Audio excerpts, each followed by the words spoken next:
Okay. Yay, I remember to record. A victory. Good morning and welcome to Lunch with the League, held on alternate months, second Wednesdays, 11:30 to 1.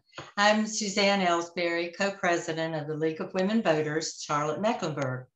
A few housekeeping notes. Please keep your audio on mute until we call on you to speak, and also place your questions and comments in the chat box. We'll address as many questions as possible during the Q&A to follow Robert's talk. Right now, let's see, I'd like to introduce some people. Dolores Johnson-Hurd is our league past president. She was president for 5 years, and we're finding her shoes very hard to fill, or large shoes to fill, but I'm glad she's with us today. I see Carla Cunningham is here. Carla is a North Carolina House Representative for District 106, and she's been in that position since 2012. Let's see if there's anybody else. John Lee is here. He's a board member, and Harry Taylor does our redistricting. He's our redistricting gerrymandering guru. Have I forgotten it? Oh, Kate Stadelman. Kate is a board member, and she's the action team leader for women's issues and ERA. Have I forgotten anybody that wants to be recognized? Okay, and of course our speaker, Robert Wilson. Thank you all for being here. We do have a few announcements before we start. The May League talk on Tuesday, May 17th will focus on systematic racism in the Mecklenburg County government, and that will be presented by the Queen City Family Tree. The Unitarian Universalist Church is presenting a two-hour classes on April 18 and May 2nd at 6:30 to 8:30, and we'll be exploring voting rights and voter suppression. Enrollment is free and it's open to all, and the registration link can be found on our Facebook and website. Once again, the League is helping to sponsor 3 nonpartisan political forums for the primary election with the Friendship Missionary Baptist Church. All these are virtual events using the Zoom platform. The first one is Tuesday, April the 19th, second one, April 21st, and those are from 6:30 to 8:30. And the last one is Saturday, April 23rd, and that's from 1 to 4. All the candidates that were invited are in contested races. The first forum will be for judicial and North Carolina Senate and House candidates, and the second, the U.S. Senate and House. And then Saturday, which will be a really long one, will be for the local races: Mecklenburg County Commission, Charlotte City Council, Charlotte Mayoral, District Attorney, and Sheriff. Again, the link is on our social media, so you can access it there, and we hope everybody will attend at least one of the forums. Our Environment and Sustainability Action Team is representing us along with a lot of other organizations for the Earth Day celebration, which is Friday, April 23rd at First Ward Park. It promises to be a very exciting event, and if you'd like to volunteer, I hear we do need volunteers, please email or get in touch with Margaret Fritz or Margaret House-Soper. The League is moving to its new office in the Myers Park Baptist Church on June 1st. And we're grateful to all the work groups who have been instrumental in helping us locate the space and facilitating the physical move. John Lee is our chair, and he's done a remarkable job. Thank you, John. Plans for our annual meeting are scheduled for June 16th at our new location, and the plans are underway. At this year, we intend to hold a live event. It'll be one of the first we've had in 2 years. Are there any further announcements before we go on? No, but I do have a question. You were saying something is going to be in May, systematic racism. What time and all of that? It's the Zoom. Give me that again. That is League Talk, and League Talk is at 6:30. p.m. Okay. And it's virtual too. Thank you. You're so welcome. Thanks for the question. Mm-hmm. Okay. What's the date again, Suzanne, for that? Sorry? The date for that? The date for that? It's May 17th. Thank you. On a Tuesday. So, all right. Any more questions before we go on? Okay. If you're still accepting introductions, I'd like to introduce myself, please. Yes. Hi, my name is Samantha Mobley. I serve you all as a magistrate here in Mecklenburg County. This is my first time coming to one of the lunches, but I have been enjoying the women, the evening Zooms that I've been on over the last couple of months. So just wanted to introduce myself to everyone who attends the lunch. I am one of the candidates that will be participating in the forum that you just mentioned. I'll be running for District Court Judge, seat 19. Wanted to remind everyone that May 17th is also election day. So after you attend the class, please consider going out to vote. And of course, early voting starts April the 28th. So if you wanted to get it out of the way and do it early, you can do that. Thank you. Thank you, Samantha. I'm so glad you spoke to us. So I am moderating the night that you're there. So I'll be meeting you again soon. Oh, excellent. Excellent. And I'll place my information in the chat for anybody who'd like to learn more about my campaign. Sure. Great idea. All right.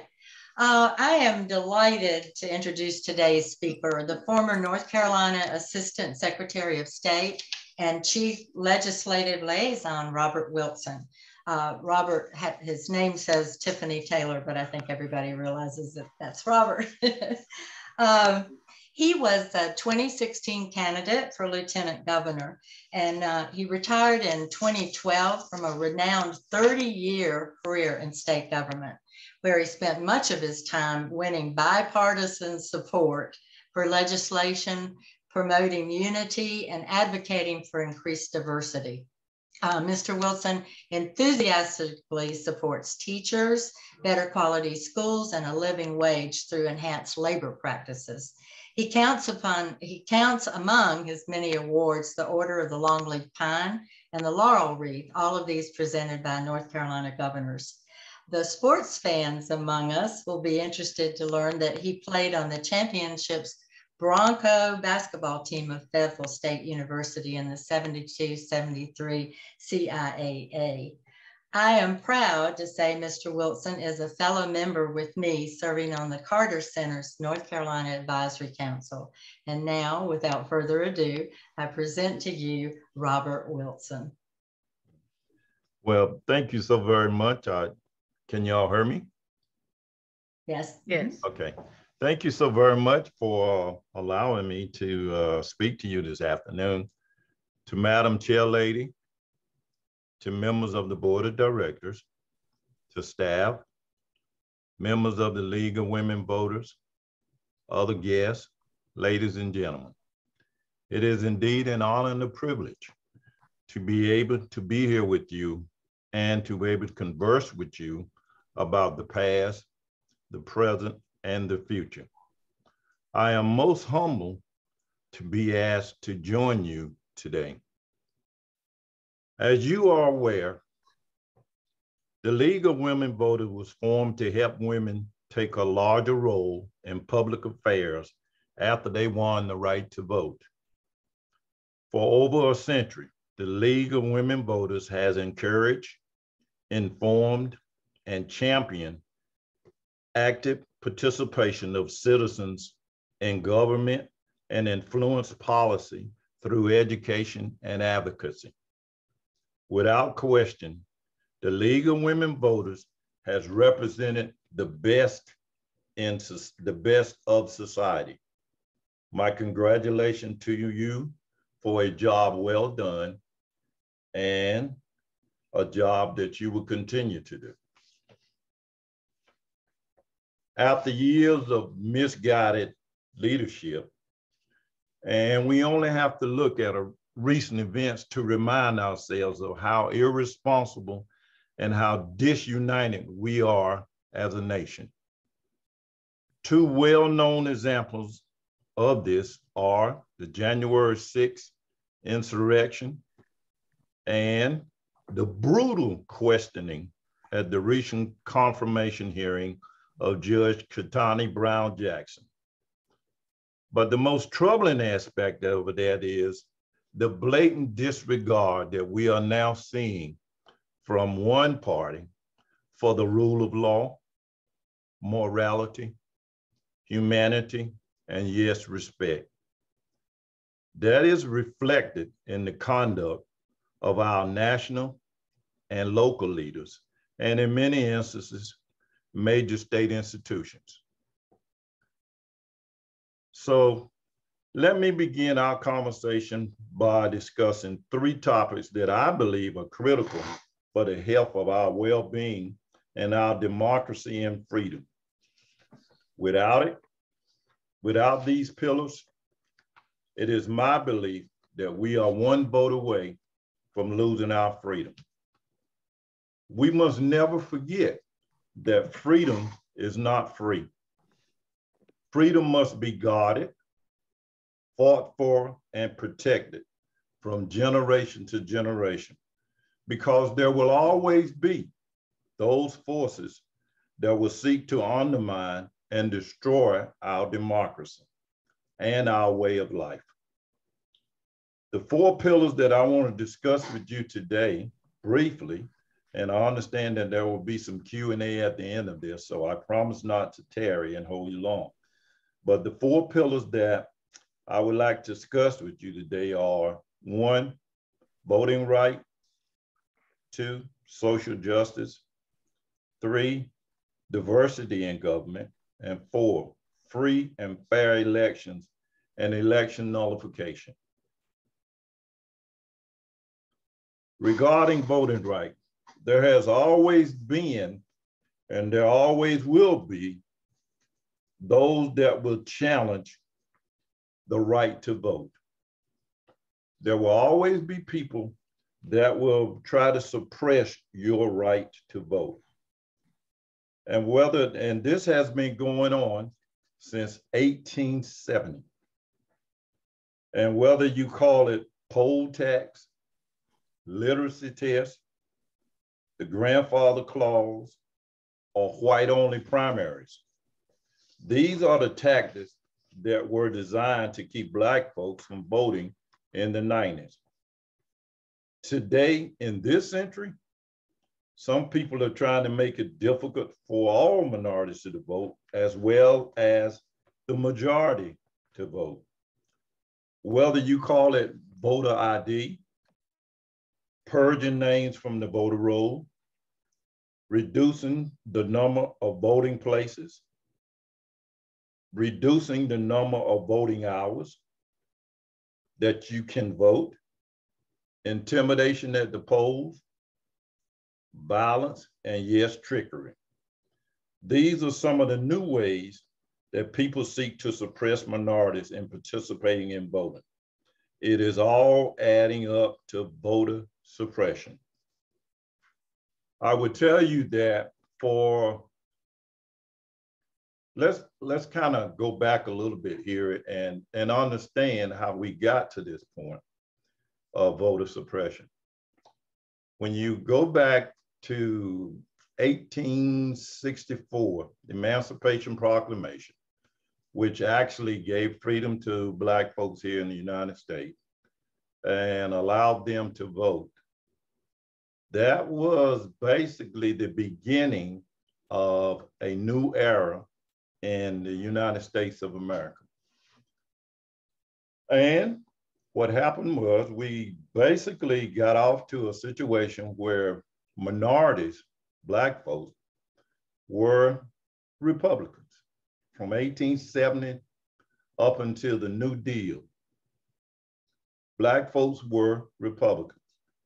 In the North Carolina House of Representatives, between 1870 and 1910, there were approximately 101 representatives and 26 state senators that were in the General Assembly in North Carolina.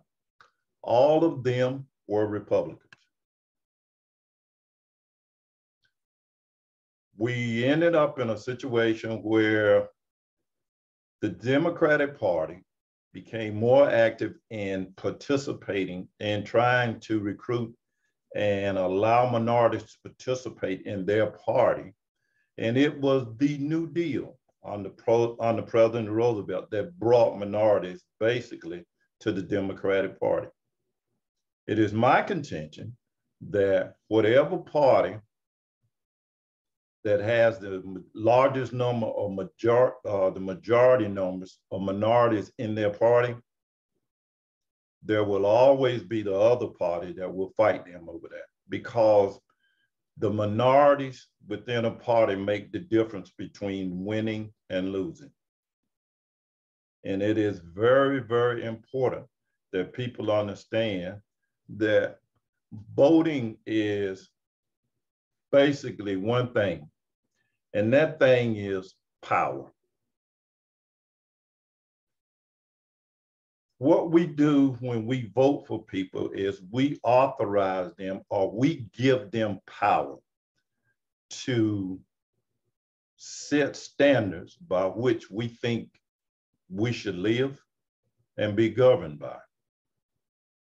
That power is in many ways at that time absolute. The only way you'll be able to undo some of the stuff that has been done in the General Assembly is through the court system. And that takes time and effort. So right now, I would tell you that by far, the most important thing that we as citizens can do is vote, because voting is power and privilege. And I will tell you that there will always be a fight from now until the end of time over who has the right to vote, who has the right to be educated, and who has the right to capital. Because those three foundations are the pillars of any society anywhere in the world. If you can control who gets educated, who can vote, and who has access to money, you can control anybody anywhere in the world. And that has been proven time and time again. So I would tell you that voting is by far the most important one, because again, it is power. Now, I also said that social justice is a view that everyone deserves equal economic, political, and social rights and opportunities. And I will tell you that poverty and economic opportunities are two things that we must fight to make sure that everybody has an opportunity at the so-called American dream. Poverty is probably one of the worst things that could happen to America, because it does not have to be. I've always believed, and I always will believe, that no one should ever work 35 to 40 hours a week and live in poverty. That makes no sense. It is, to me, inhumane to treat somebody like that. Because what you're doing is you're saying to that person that they are not worthy. And that is wrong. So we must fight and protect our right to make sure that we have a livable wage for every person that participates. And I just happen to believe that a livable wage will be $15 an hour or more. And I will also say to you that the pandemic, COVID-19, has proven to be in many ways a godsend, yet it has created problems. And I'll tell you, it's a godsend, because what it did is it forced a lot of people to open their eyes and to see that they too could increase their own wages, and that they too could become a valued member of this society and not work for $7.25 an hour. You saw massive resignations all across this country because a lot of people have decided that they can go out and do their own thing because they were doing it at home during COVID.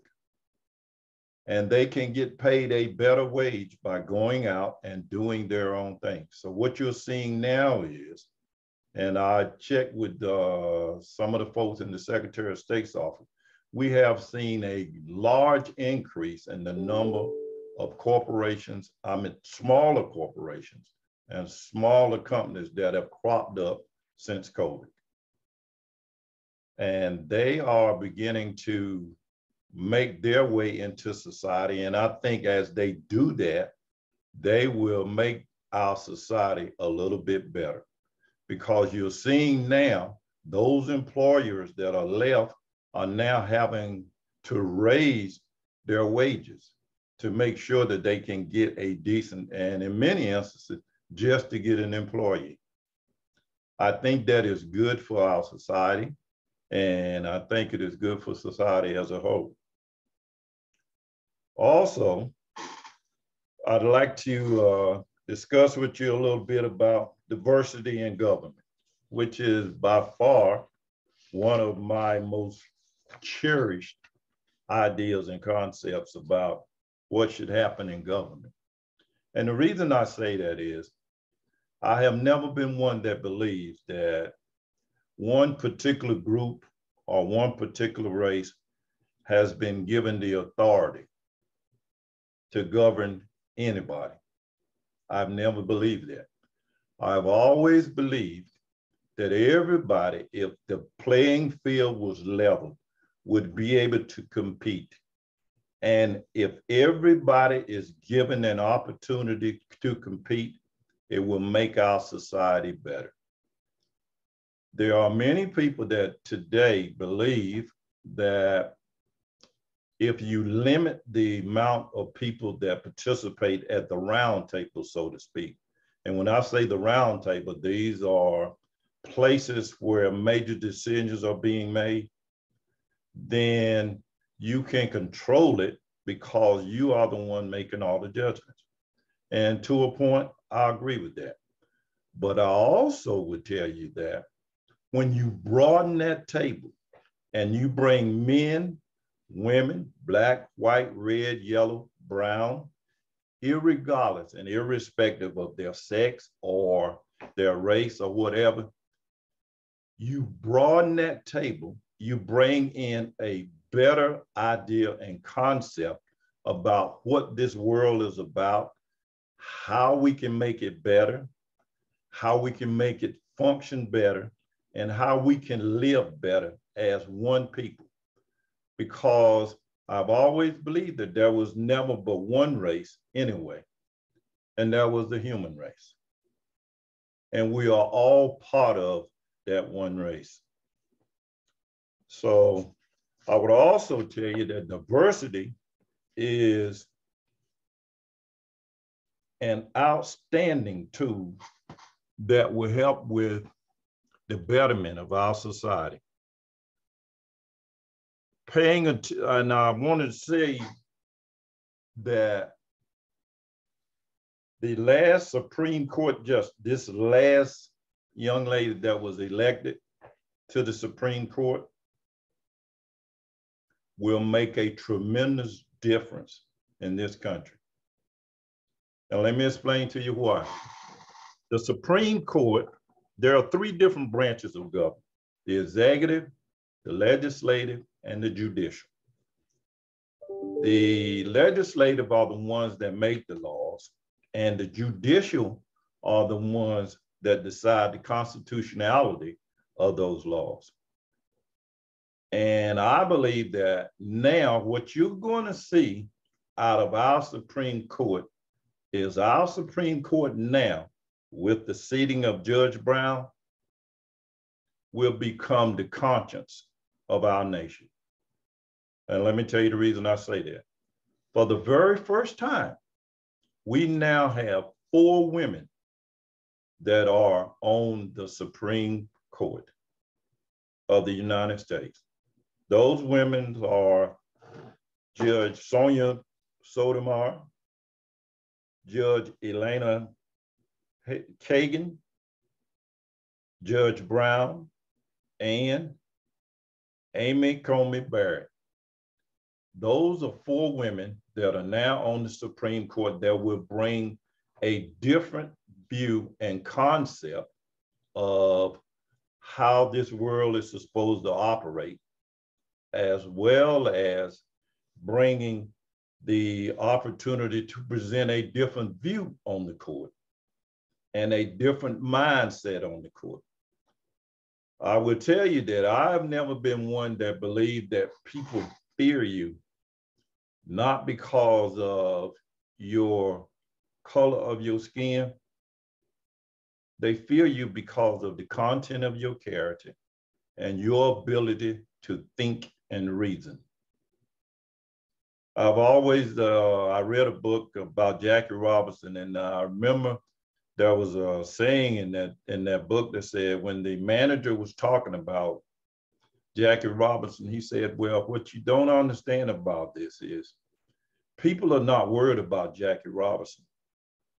It's all the little Jackie Robinson that are coming behind him. Because those little Jackie Robinsons coming behind him in baseball will be more competitive, more experienced, and they would challenge everybody. I would tell you that I don't think that people in America feared Barack Obama as the first Black president. I think what they worried about was all the little Barack Obamas that he's going to create, or that he has created, just by being in that position. Because that broadens the spectrum in terms of us being able to compete. And as long as you have competition, that makes a product better. And if we are able to do those things, then I think we will grow as a country. You will begin to see those barriers that have been holding us back for centuries begin to evaporate, because we will realize once and for all that we are one people, and that together there's nothing that we can't do.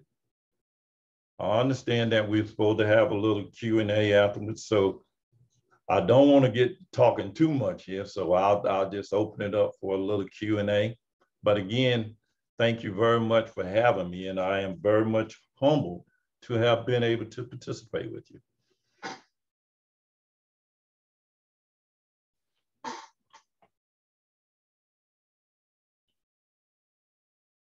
You're muted.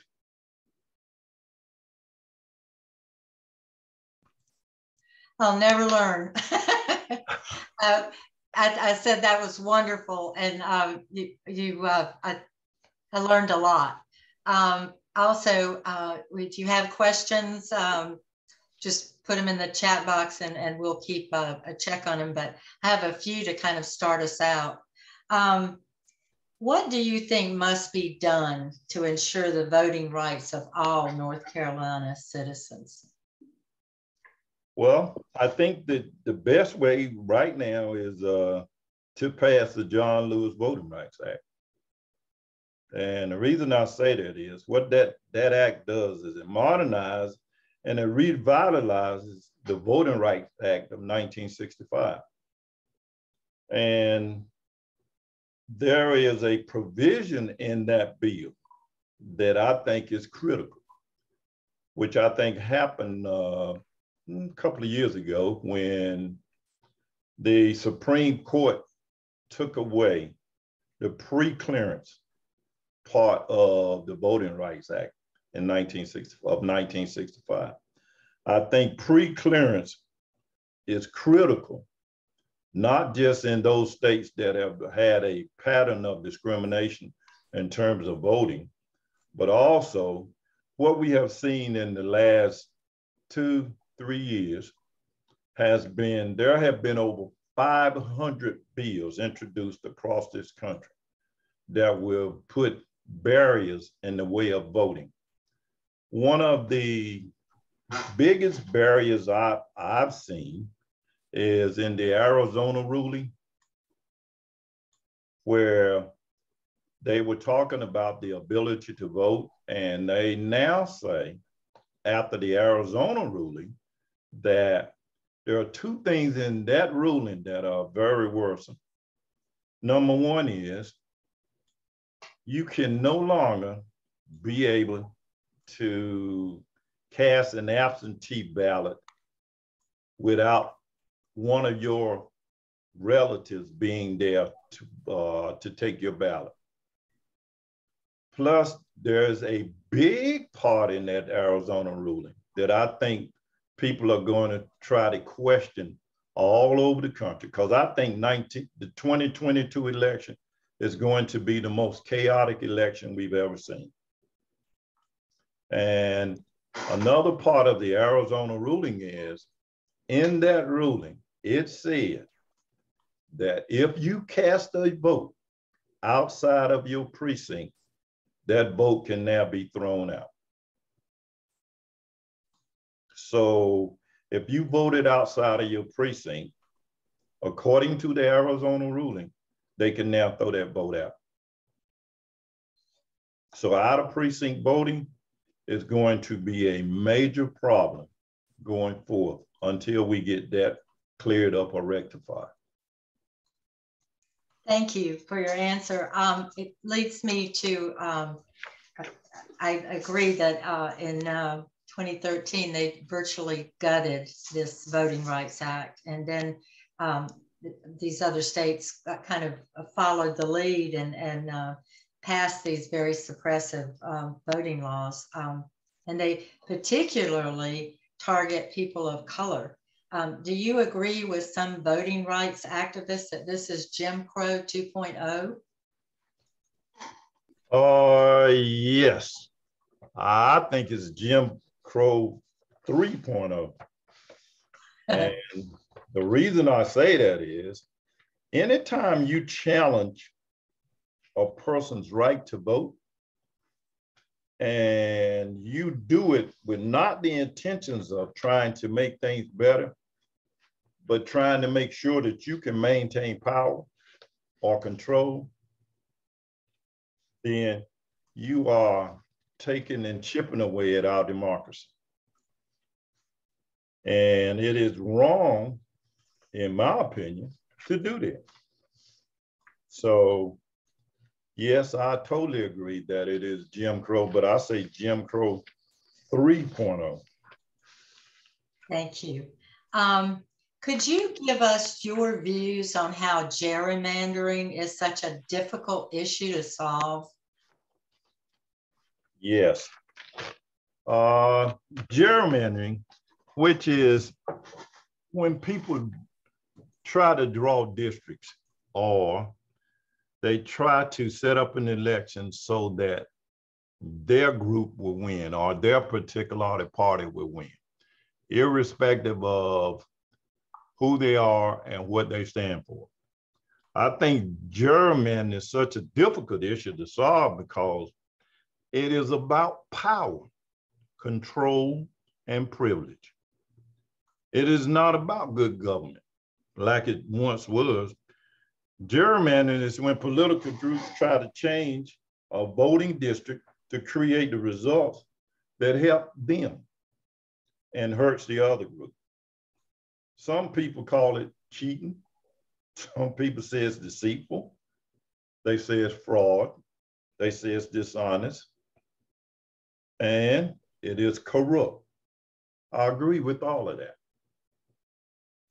What we need to do, in my opinion, is we need to create an independent commission, fully transparent redistricting commission, We just did that with drawing our new congressional districts here in North Carolina, where the judges actually threw out the congressional districts and they set forth 3 individuals, which was Judge Orr, Judge Edmonds, and Tom Ross. They were the ones that drew the new congressional districts. And in my opinion, they were more fair. And it was more representative of the people of North Carolina rather than the stacking that had been done before. That's what I think needs to happen, not just for our congressional piece, but for our House of Representatives, for the state Senate, and in many instances, in local races, because people will try to set up, again, those districts that they think that they can win in and will be beneficial for them, because it's not about good government. And we need to get back to it being about good government. Thank you. There's a question in the chat from Tom Bowers. How do you respond to labor market determines wages? How do you respond to that sentence, that labor market determines wages? Well, labor markets, if labor markets determine wages, then the problem would be that it will go up and down, because the problem becomes your product may be in demand now, but tomorrow it may not be.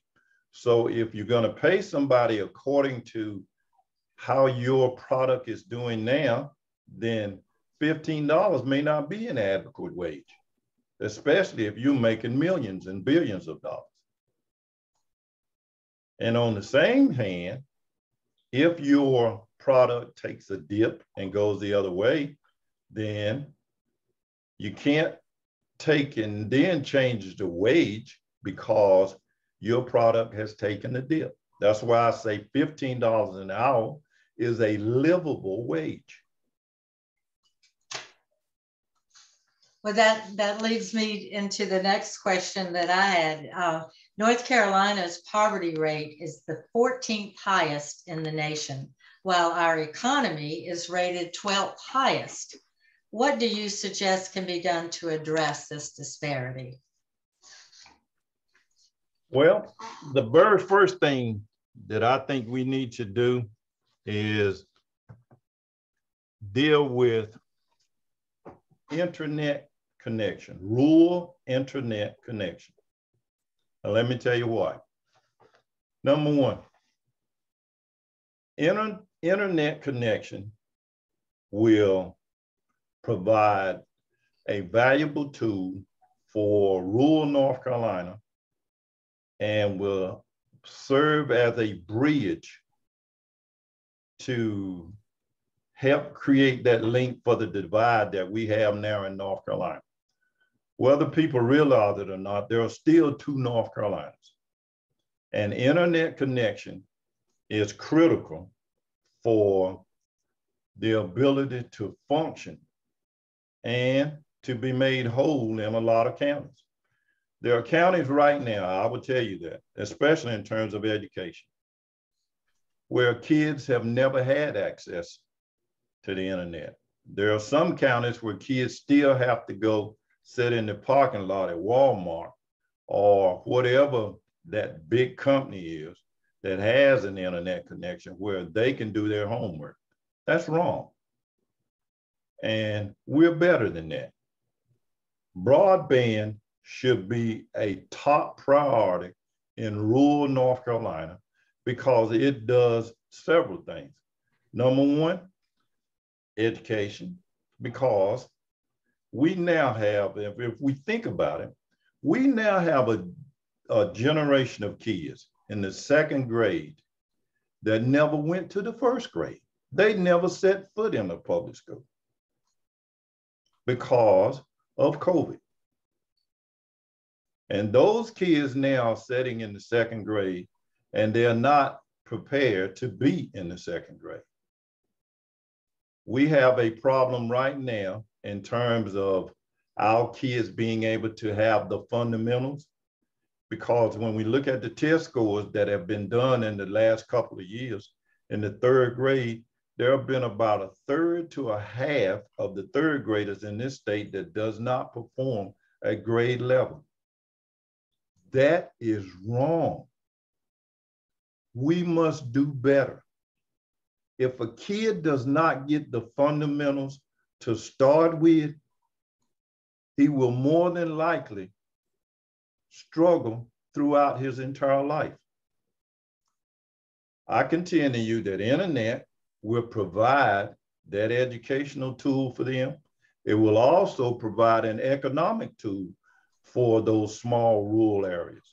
It will also provide an opportunity for a person who has an illness that needs to see a doctor in Charlotte, but live in Williamston, North Carolina, which is about 250 miles away, to be able to sit down on a Zoom and have a conversation with that doctor. That is life-saving. That is critical. And we need to be able to provide those type services for those people in rural North Carolina. In the budget, this past budget we just had, and because of the federal government and the rescue plan, COVID rescue plan, there was about $380 million placed in the budget for rural internet connection. There was also another $100 million placed in there for telegram poles to make sure that you could have those connections. My argument is right now that what we need to do in this state is, rather than working from the inside out, we need to work from the outside in.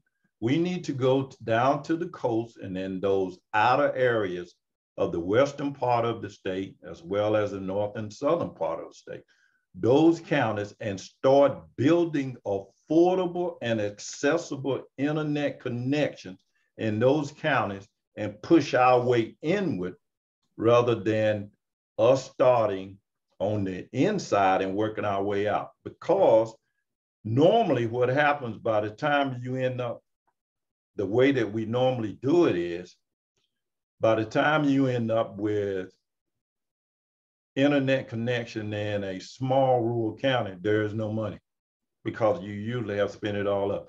I'll give you a prime example of that is here in the Raleigh-Wake area. There was recently a company that announced that they're bringing 7,500 jobs to Raleigh, to the Raleigh-Durham area. And it's actually going to be stationed in Chatham County. Chatham County is right door to Wake and Durham County.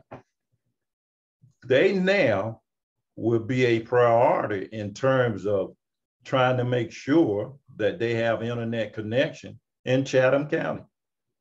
So Hyde County, Warren County, and all Martin County, Trenton, all those smaller counties down on rural and the rural end of the county will not necessarily be a priority. And my argument is they need to be a priority from the beginning. Thank you. Changing focus here, there's another question from the chat from Kate Stadelman. How can the people of North Carolina end single party domination of the General Assembly? Well, that's a good question. And I think that the biggest problem that we have is we tend to vote for people and we know nothing about them. We vote for the party and not the person. And a lot of times people will tell you that, well, you know, he is a Democrat or he's a Republican. But remember now, in the state of North Carolina right now, the largest block of voters are independents. So that should tell us that there are some problems with our two major parties. I'm one that happens to believe that our next election in 22, 24, and then 26 are critical. And they will be chaotic. But I do not believe that those two parties will be the ones that will decide the election. I believe it will be coalitions that people have come together and decided who they wanted, if it's going to be a bipartisan piece or if it would be one party or the other party. But I believe that people will come together in different coalitions, and they will be the ones that will make the decision about who will be governing and who will not. Thank you. Harry Taylor has his hand up. Harry, you want to unmute? Okay. Robert, I'm on that same commission with you and Suzanne with the Carter Center, and when I've been on Zooms with you in the past, everything you say is extraordinary, and I'm so grateful that you're on with us today. Well, thank you. I had a couple things. One, when I'm done with a couple comments that I have, I think it makes sense. You said we're one vote away from losing our democracy, and I can't agree more. And I know what you're talking about, but you didn't explain. And I think you're talking about the Supreme Court justice races. There's two of them. The second thing I wanted to just say is, when you talk about why things happen across the country, one thing after another, like all the vote suppression bills that are coming, and a lot of voting bills and LGBT bills and things of that sort. That stuff comes out of the American Legislative Exchange Council, which is something that the Koch brothers started, I don't know, 60 years ago, or I don't know if they called it that, but this is a concerted effort to attack democracy at the state level by an immensely powerful, financially powerful organization of people who do not want democracy. And I think that's something you might comment on. And you mentioned, and I say it all the time for now my 14th year, that gerrymandering is unethical, it's immoral, it's dishonest, but it's entirely legal because the people who benefit from it make the law. So the only reason it's legal, it doesn't have to be even legitimate, it's illegitimate, but it happens because we can't get the people who are in power to change it, to make it a democracy of the people instead of for the democracy for the powerful.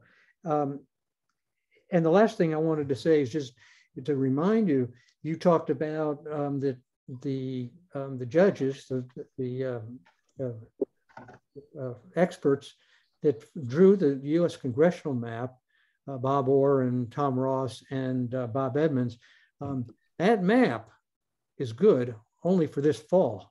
When this fall is over, that legally, I mean, that was all that court order said.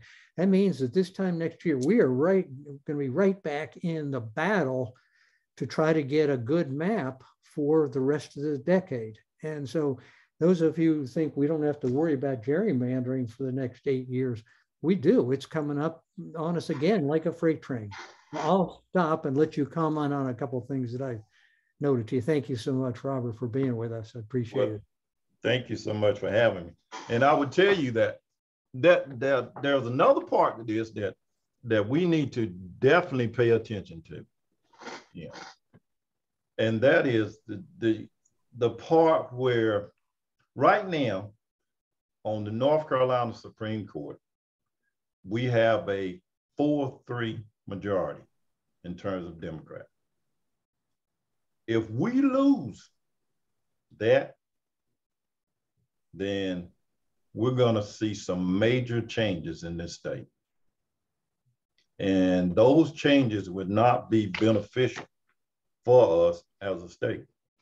I think we need to pay, and I was going to ask you at the end, but I'm going to ask you now. I'm begging you in Charlotte and to call as many people as you can across this state and to tell them to please, please pay attention to the Supreme Court justice races this year because they are critical.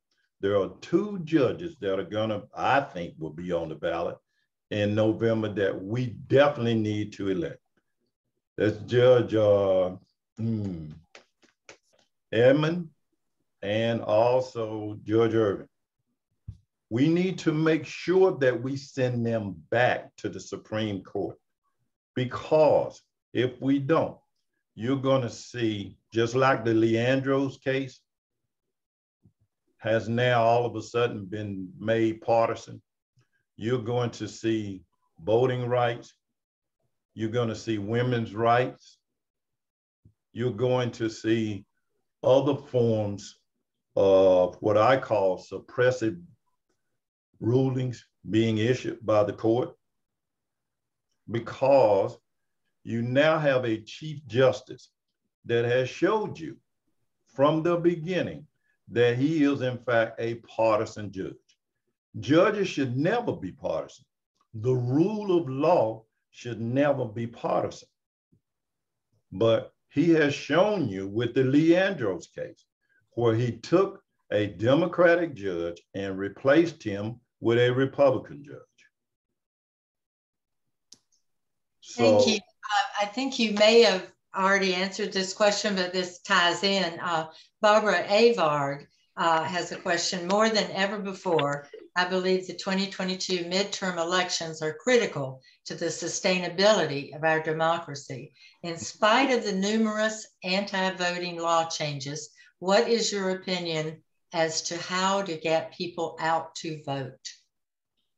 Well, I would tell you that in my opinion right now, when you have one party that does not believe in the rule of law, and you have another party that's trying to find its way, then you don't have a democracy. I think right now we are in a civil war. And the reason I say that is, you don't necessarily have to have people with guns out shooting each other on the streets to be in a war. I think January the 6th insurrection showed us that we are in a civil war. I think you have a tremendous problem when you have citizens that are willing to fight their government. That is what a war is, when you are fighting the powers that are. And right now, I think we are actually in a civil war, and it will get broader because of primarily what we're seeing now. And I'm gonna take you back a little bit here to when I was a kid. When I was a kid growing up, I grew up in basically a world that was black and white, meaning nobody in this country was here unless you were black or white. It was about 80% white. It was about 18% black. And now those numbers have changed. Now you have about a 60 to 63% white majority. And you have about 12 to 13, 14% black.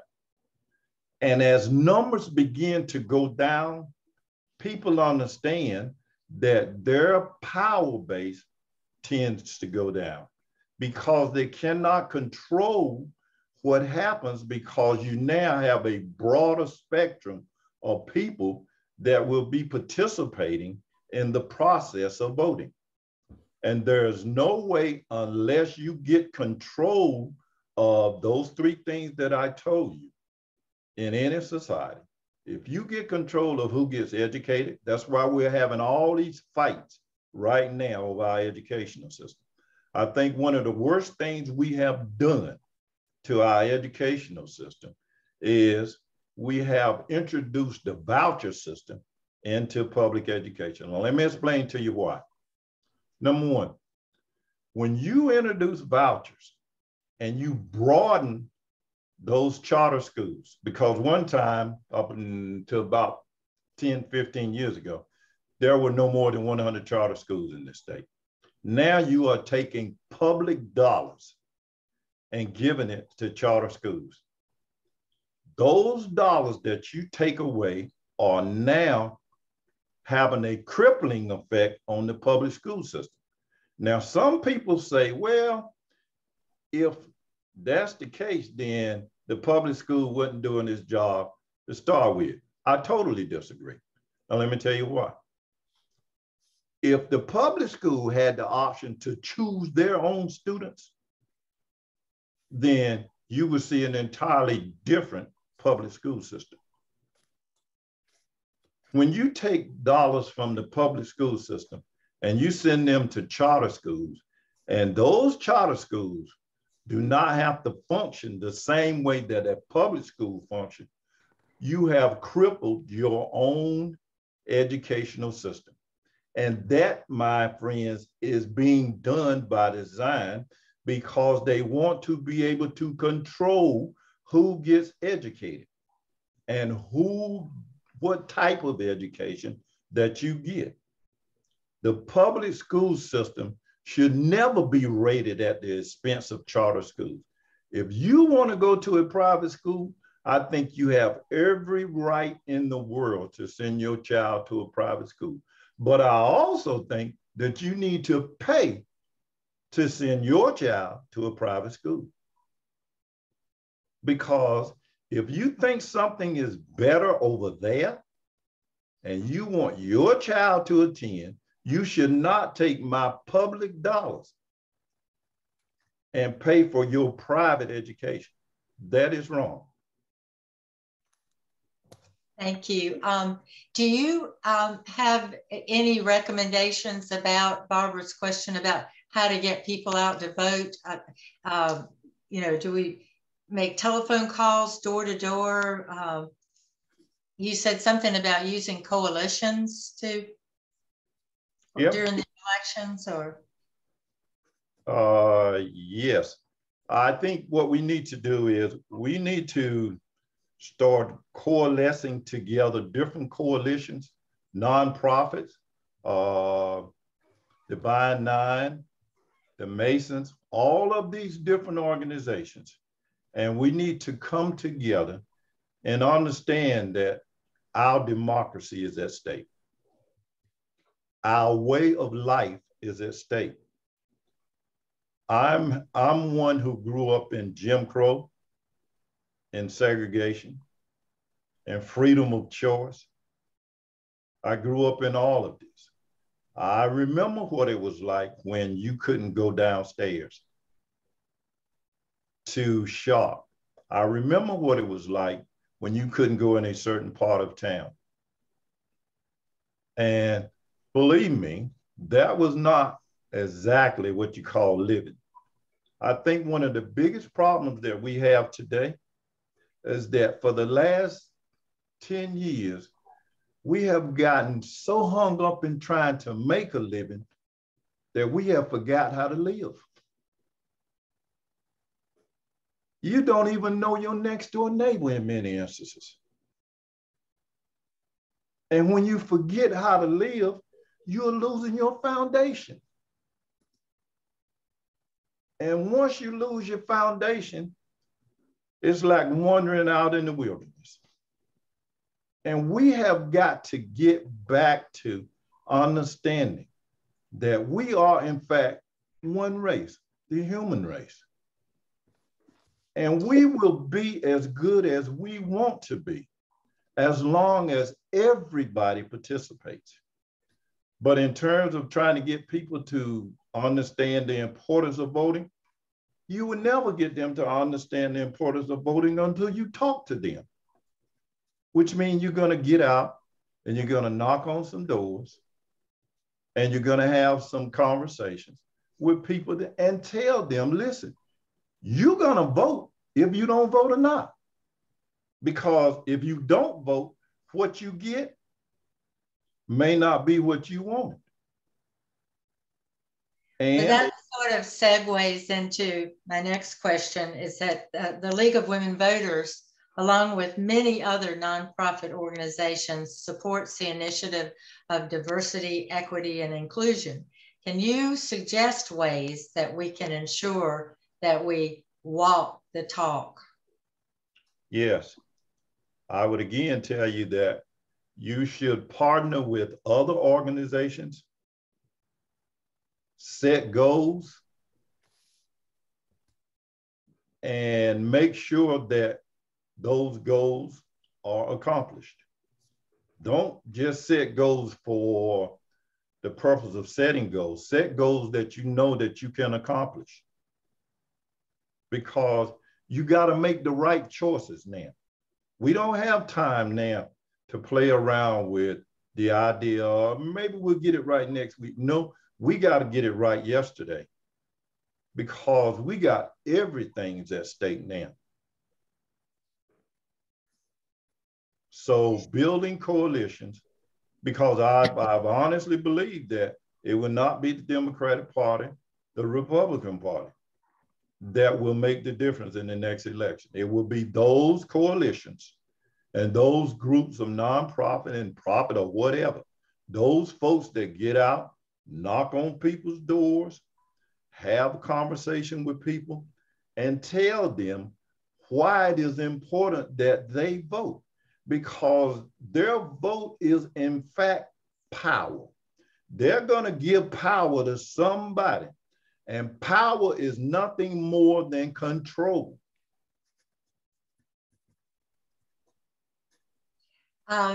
Changing focus again, might you have any idea why Gwendolyn Harris has her hand up. I seen that finger going like that. I'm sorry, I didn't see it. Gwendolyn? Yeah, I just wanted to make a comment. I am a retired school system counselor, and I'm trying to connect with what he was saying concerning the children in the school. And I agree with you wholeheartedly. I was at a school over 20 years as a counselor in a low income school that everything was low. The income of the parents was low, the grading, everything was low. There was nothing high. We didn't get what a lot of the schools in the other areas got. We were just low, but we were mainly Black, a small percentage white, and then later in the years, we became a higher percentage Vietnamese and Hispanic. And the parents had problems in certain areas. We have parents who want to help their children. They want their children to be successful. Don't let anybody tell you that's not true, because it is true. They want success just like I wanted success for my children, but they were people who had no skills. So we were mentioning about the bringing up the hourly rate of pay and all of that. But when you come into a place and they say, well, what can you do or whatever, if you have no skill set or very limited, you know, then you don't get that job where somebody else does. And you got this kind of thing going on within the school. Those are your parents who want their children to do well, but they cannot help the kids with the homework. They can't get to the great jobs that will allow them to be able to move out of the neighborhoods that are really holding them back, the neighborhoods who are crime-ridden, a lot of homelessness, people living from place to all of this. This is the crowd that I was working with. So it's just something that is hidden, and a lot of people don't know these things exist. They just don't know. They don't know that these type of schools exist. They just kind of looked over. People don't come into school and see, but they make comments about, oh, this is happening at those schools, but they don't know that they don't walk into that school to volunteer. They don't walk in to do anything, but they just go by, you know, just what they think. And those parents, when COVID was going on in a high level, it's still going on, but it was in a high level when everybody was learning through Zoom. Those are the parents who did not have a computer, internet, nothing else, and they didn't know how to do anything on the Zoom. Same time, on the other part of that, that parent might have had a job at McDonald's. Say they might have worked at McDonald's. So that McDonald's man is saying to that mom, I know your child has to go to school and has to do that work, but you got to be here in this job or you can't work. So this parent is like this.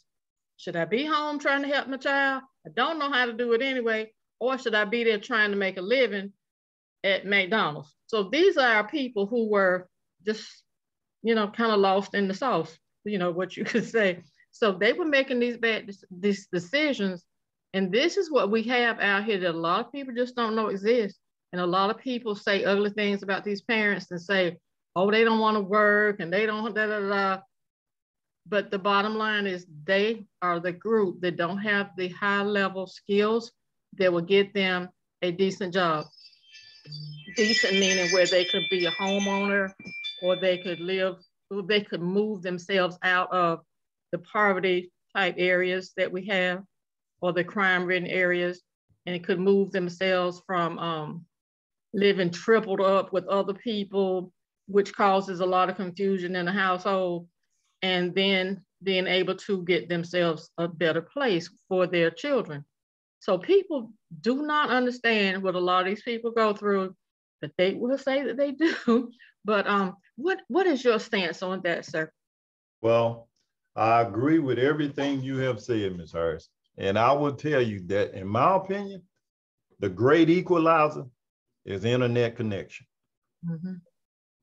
And if we get internet connection in these rural counties, you will see a fundamental change in this state. Because when a child or a parent does not know how to do certain things, the internet will help them out.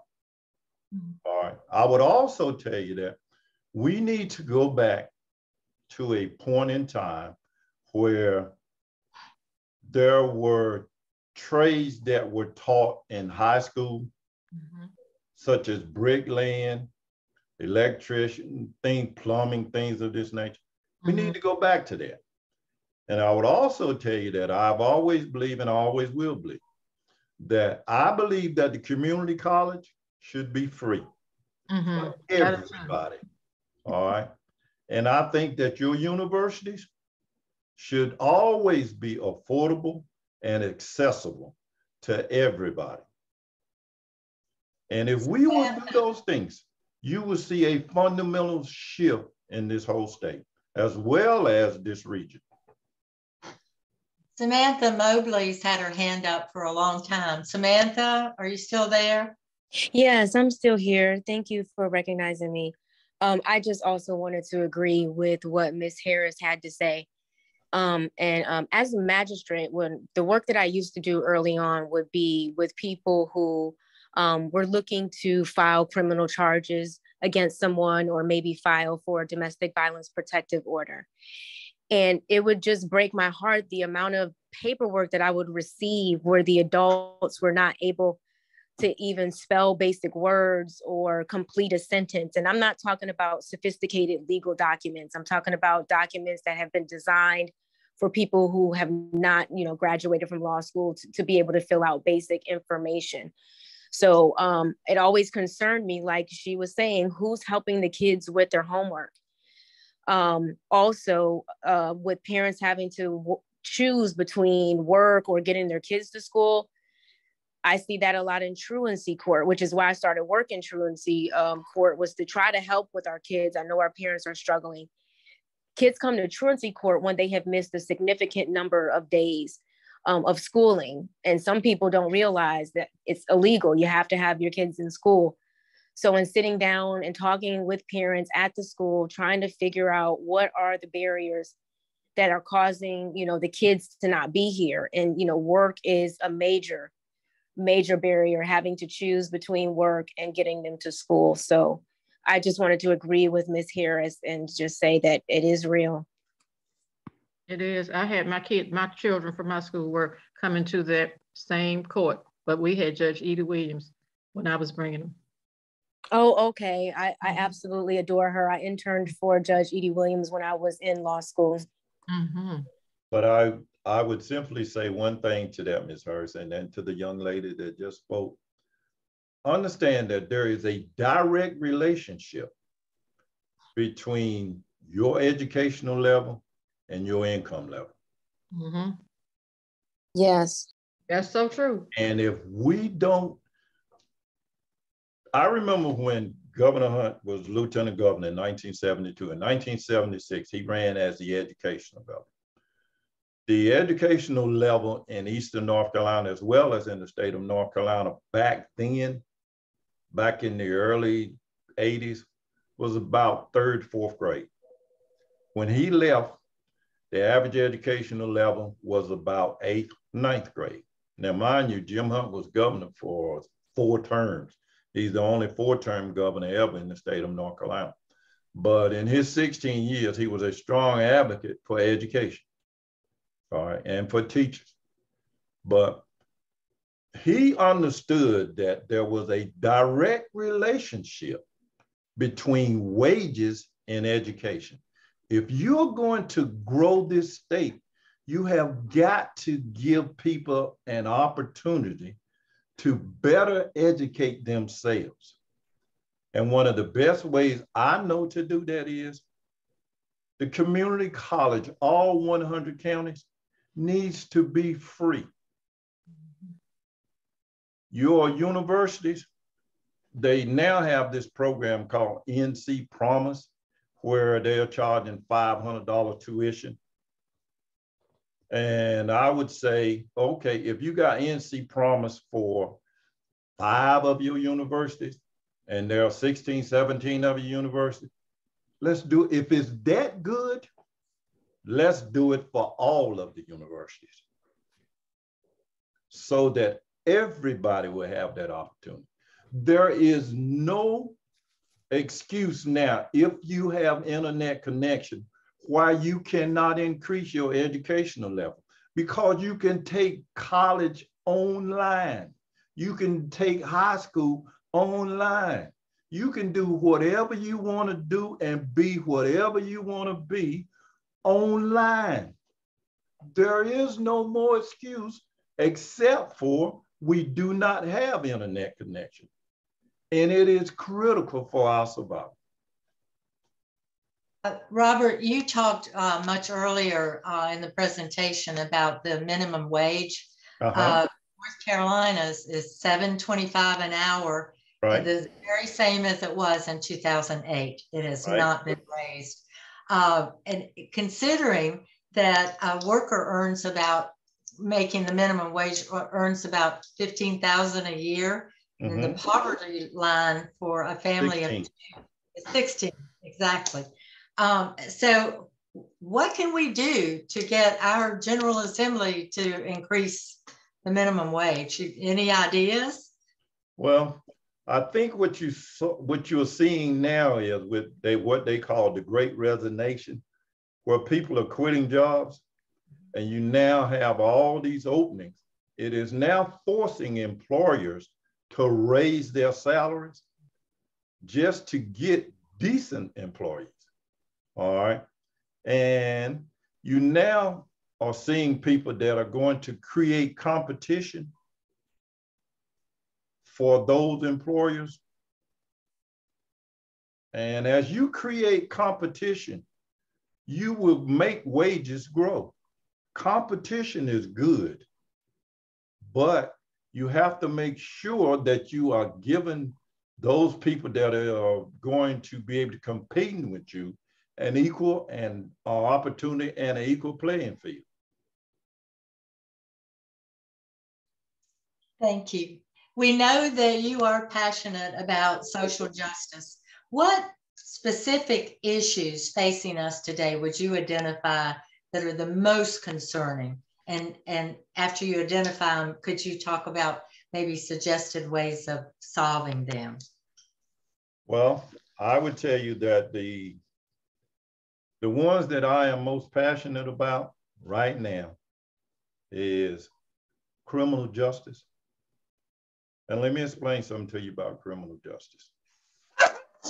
Right now, across this country, we have better pay attention to what is going on in terms of these states changing the stand the ground laws. And let me tell you what some state like the state of Missouri. The state of Missouri now says that you can actually fire on somebody and actually injure that person or kill that person if you think that that person posed a threat to you or that your life was in danger. So if you and I are walking down the street and we bump each other and I say, man, what's wrong with you? And I don't use the right tone. If that person feels like I posed a threat to them in the state of Missouri, they can pop you right then. To me, that's legalizing murder. And that's wrong.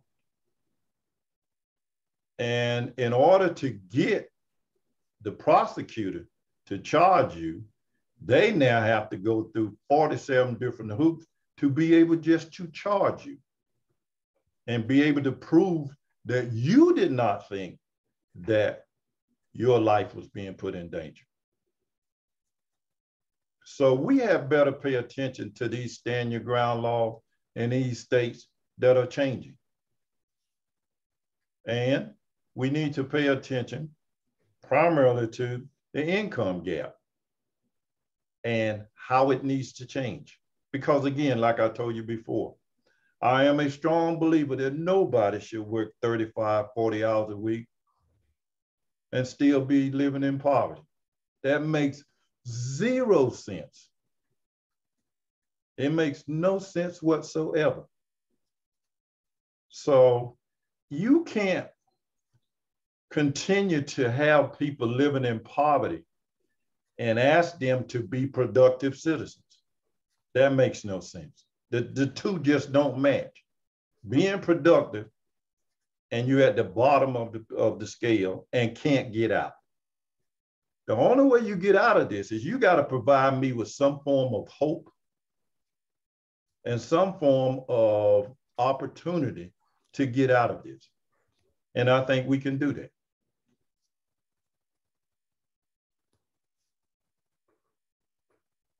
Thank you. We have so enjoyed having you here today, Robert, with sharing your wisdom and your experience with us. It's been absolutely delightful, and I hope you'll come back at another time. I see Samantha's hand, but before I recognize you, I noticed a couple of people came in later. Elected officials. I'd like to recognize Representative Mary Belk.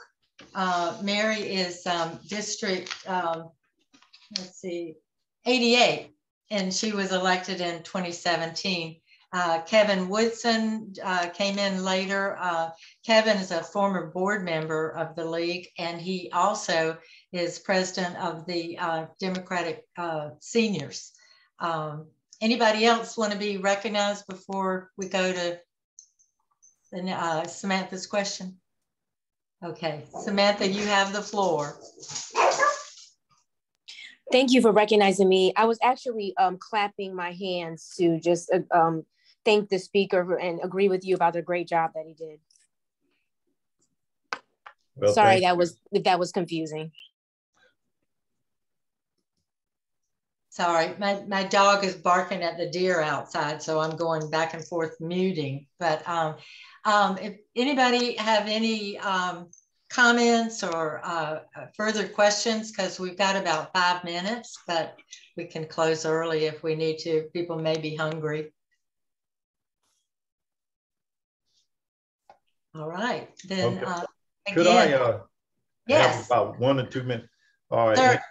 Well, first of all, let me thank each and every one of you for allowing me to be able to converse with you today. I've really enjoyed it.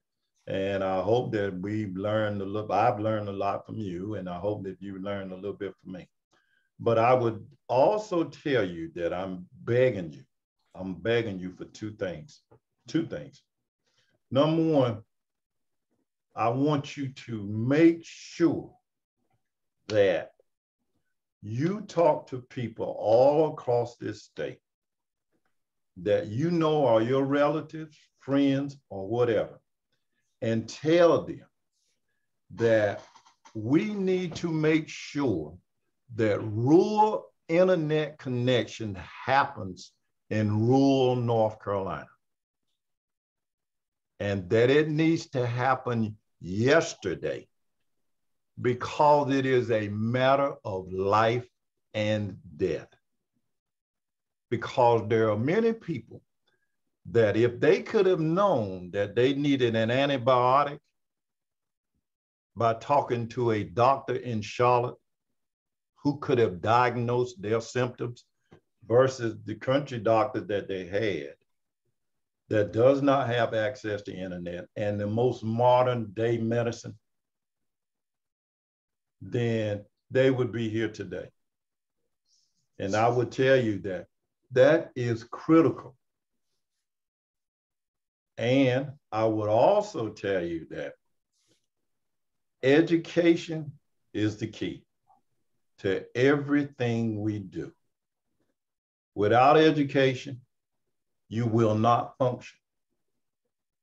It is critical that we give everybody in this state an opportunity to get as much education as they can, as quickly as they can, because education and dollars are synonymous with one another.